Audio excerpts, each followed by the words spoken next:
नमस्कार मित्रांनो, मी सुनील मुलगीर.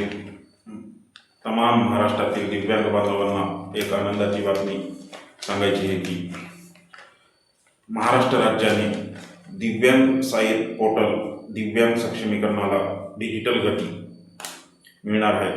दिव्यांगाची सेवा वितरित होणार अधिक सुलभ व पारदर्शक.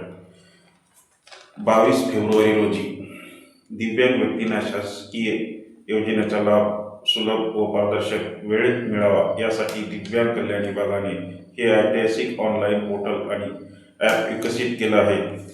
दिव्यांग सहाय्यक पोर्टलमुळे सेवा वितरणाला डिजिटल गती मिळणार असून दिव्यांगाच्या सेवा वितरण होणार अधिक सुलभ व पारदर्शक होणार असल्याने मुख्यमंत्री देवेंद्र भाऊ फडणवीस यांनी सांगितले आहे की सह्याद्री अतिथीगृहावर दिव्यांग सहायता पोर्टलचे अनावरण करण्यात आले.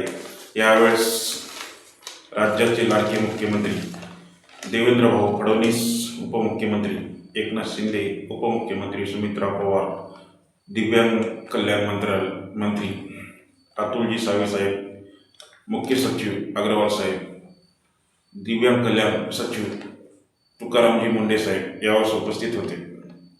दिव्यांग सहायता पोर्टलची वैशिष्ट्य थेट लाभ वितरित DVD आधार UID मुळे दिव्यांग व्यक्तीची ओळख निश्चित केल्यामुळे दिव्यांग व्यक्तीचे योजना लाभ मिळणे शक्य होणार आहे.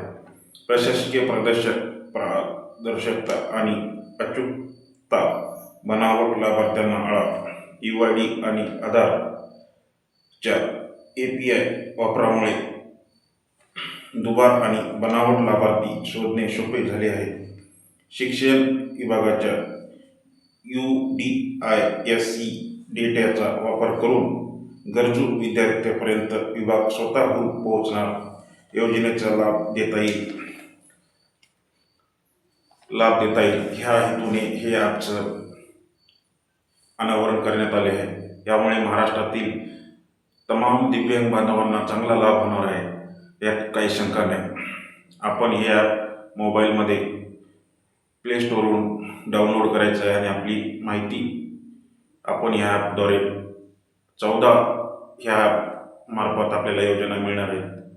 आणि अशाच चांगल्या आपल्याला शासन आता इथून पुढं योजना देईल ही अपेक्षा करूया. आणि पुन्हा एकदा महाराष्ट्राचे लाडके मुख्यमंत्री देवाभाऊ यांचे मी आभार व्यक्त करतो की असे ॲप विकसित झाल्यामुळे दिव्यांगांना चांगलाच महाराष्ट्रातील लाभ मिळणार आहे. आणि इथून पुढं अशा काही आपल्याला नवीन माहिती या व्हिडिओच्या माध्यमातून मिळण्यासाठी आपण जर नवीन ह्या चॅनल असताना सबस्क्राईब करा, लाईक करा आणि व्हिडिओला जास्तीत जास्त शेअर करा.